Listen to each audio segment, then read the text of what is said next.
Welcome back. Proud as always to be joined by the head coach of UND Hockey, Brad Berry, this morning, coming off a big weekend. 2 big wins in different ways over an Alaska Anchorage team that came in with the purpose this weekend, but nice to have the sweep for your squad at home. Yeah, it was a must-win weekend, and I know we only had 4 non-conference games left in our season, and these were 2 very important games that we had to have. And I thought they were 2 totally different games, how they were played, and managed to get the result in both of them. You picked up the 5-2 win on Friday night, and this was a complete 60-minute performance from you guys. Came out with the purpose right from the start and really got the job done early. Yeah, they did. Having the lead of the scoring a goal early is a big deal, and that's what we did, and then we carried it through the rest of the game. And like you said, I think it was a good 60-minute game by all the players in the locker room digging in, and that was important for us coming off a weekend like we had against Western Michigan. Yeah, you mentioned all the players stepping up. You had scoring from not just some of the stars on this team, but fourth line guys stepping up, 3 even strength goals from guys on the fourth line. It was really, again, top to bottom, a really strong performance from every one of your guys. Yeah, it was, and the consistency of the win came from, like you said, everybody, but all the lines chipping in. When you look at the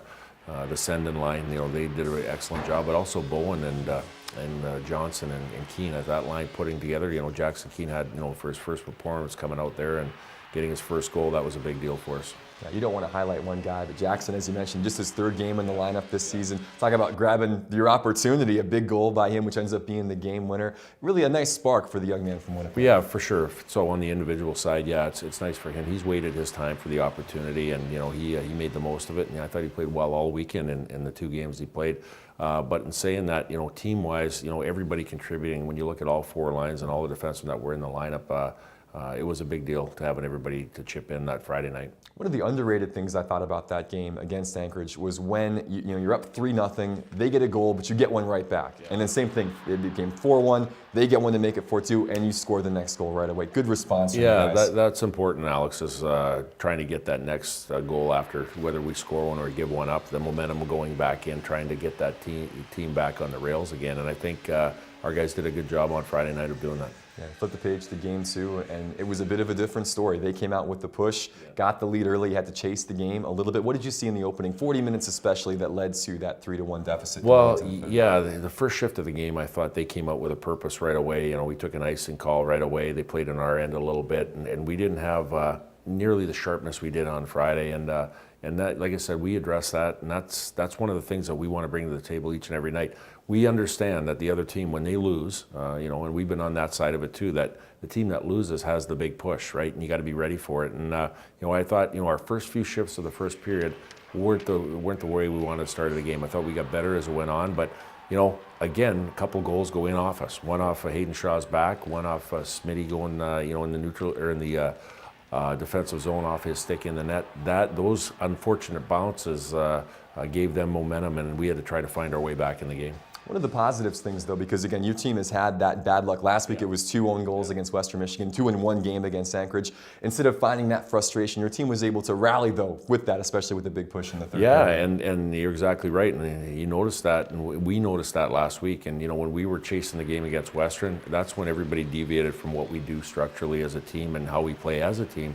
And I thought this weekend, after addressing it, talking about it in practice and working on different things like that, when we had a little bit of adversity, guys came together to find a way. And, I know Rhett Gardner's a big part of that, but I think the whole group, bought in and found a way to get it done as a team from chasing a game. Yeah, it's down 3-1 midway through the 3rd. You get 3 goals in 84 seconds, 2 on the power play, 2 from Rhett. And you don't want to single out any individual, but obviously number 22 stepped up in a big way for your team when you needed it. Yeah, he did, and that's what leaders do. Him being a senior here, him being a captain in our program, and it's one of those things where, he has pride, and he turned himself into an unbelievable player this year too. The fact that he makes an impact in our game.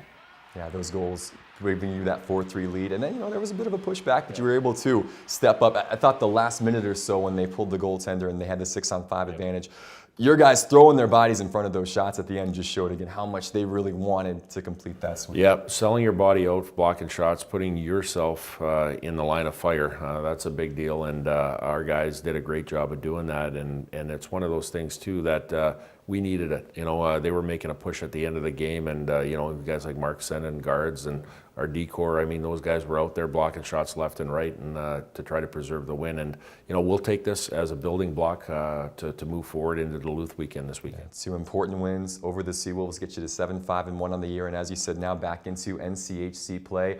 I do want to ask before we talk about the Bulldogs, rotation in goaltenders has been kind of the norm now over the last 2 weeks. Both Adam Scheel and Peter Thome have played well. Is that kind of the plan moving forward, to keep both of those guys fresh, or do you want to see one of those two emerge? Well, I think eventually, try to get to where a guy will get the net and have a little bit of consistency. I know Adam Scheel did have the net for a few games there and had some success, but I think it's still a situation where we want to get a bigger body of work on our goaltenders, and they've both been doing a good job, and we'll eventually get there. But this week of practice is going to be very pivotal, and making sure that both guys are dialed in, and we'll make sure the one guy that's will get the nod is probably the one guy that's a little bit sharper in this week of practice. Well, a big test coming up on the road, again back into NCHC play against the defending national champs, a team that you guys have seen a ton over the last couple of years. You can expect, I'm sure, another talented, aggressive, physical Minnesota Duluth team waiting this week. Yeah, it's two teams that play very similar to each other as far as hard with and without the puck. And last time we met them was at the Frozen Face-Off, and that was a must-win for us to try to keep our season alive. And we did come out on the good end of it, but we did all the right things to do that. And again, we're going to go through the week of practice, and we're going to get to the games and making sure that we have to do all the details of the games to give us that same result as we had last year against them. I do want to ask you, this team is 5-2-0 against teams ranked inside the top 20. Feels like this year your guys have been able to raise their game. Yeah. What do you think has been the biggest reason for that? I think, being emotionally attached to the game.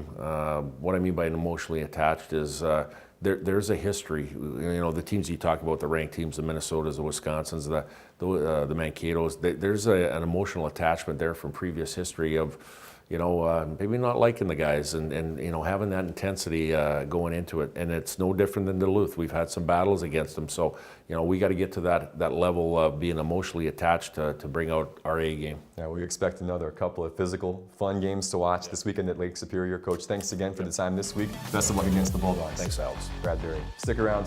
More to come on North Dakota Hockey Central right after this.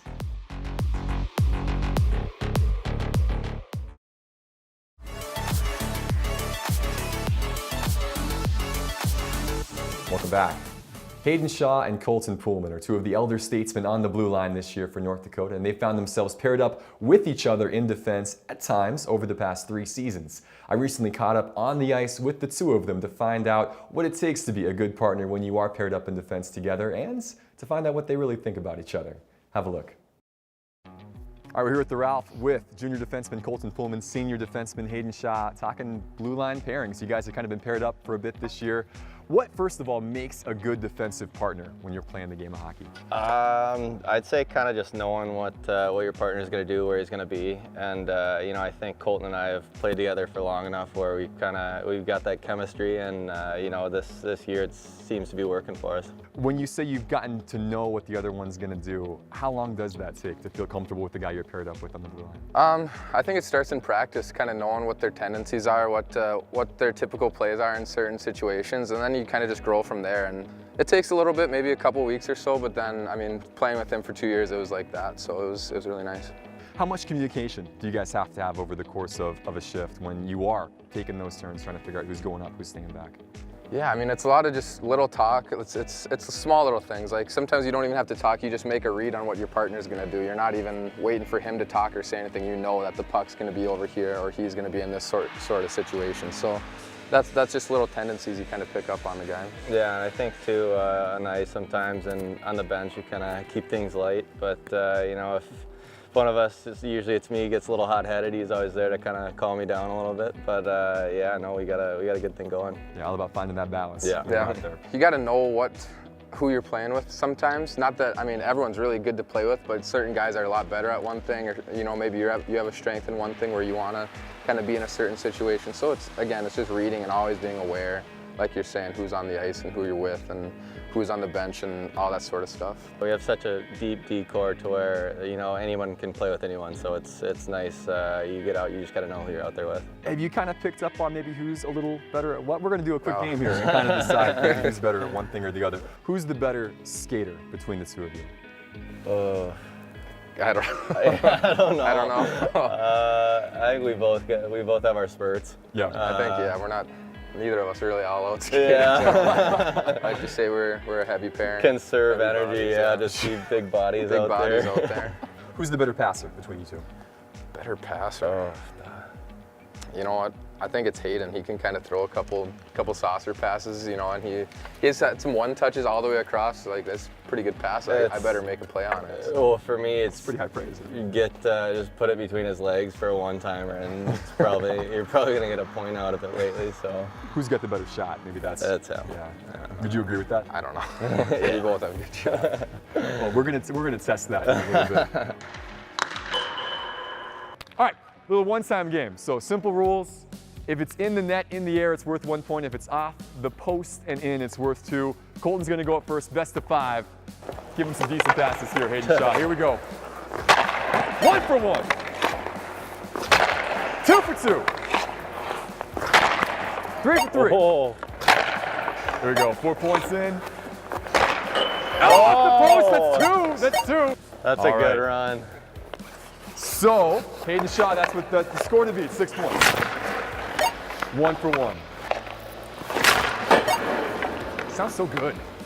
Sounds so good when it leads the stick. Oh no! He needs a post. Need a post.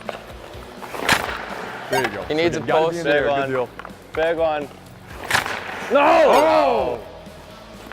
Good game. So he goes That's 5 for big. 5, but one of them was on the ground, so it didn't count. Colton Poolman, your winner, just as was predicted before this competition got started. Good effort, though. I think UND's in good hands with both you guys at the blue line for another season. So shake hands. Yeah. Good competition. Great match. Good match. Good match. Awesome. Good stuff. Well, Hayden, Colton, and company will make their way down Highway 2 this weekend to take on the defending national champions, Minnesota Duluth. Scott Sandlin's team has been awfully tough to beat this season with a 9-2-1 record, but that is the task at hand for Brad Berry's crew this weekend. You know, Scott Perunovich, I think he's the probably the motor of their group, you know, as far as a guy that can move pucks and, you know, contribute offensively on their group from the back. And he's in their leading scorer early in the season this year, too, so he's a big part of that group. You know, their goaltending, Hunter Shepard, a young guy coming in, he's still there, and you know they got a lot of parts that are still there. You're going to have 2 evenly close match teams, and it'll be a good weekend for college hockey. The last time these two played, UND got the better of Duluth in St. Paul in the Frozen Faceoff third-place game, a result that snapped an 8-game losing streak against the Bulldogs.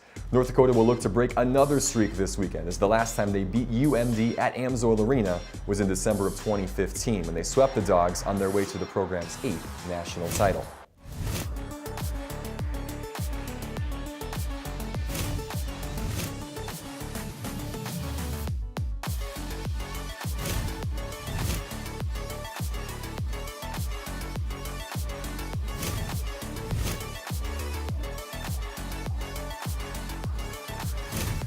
Both contests start at 7 p.m. with Friday's game on Fox Sports North Plus and Saturday's live here on MidcoSN.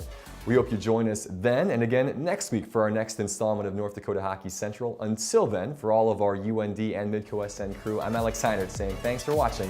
We'll see you next time.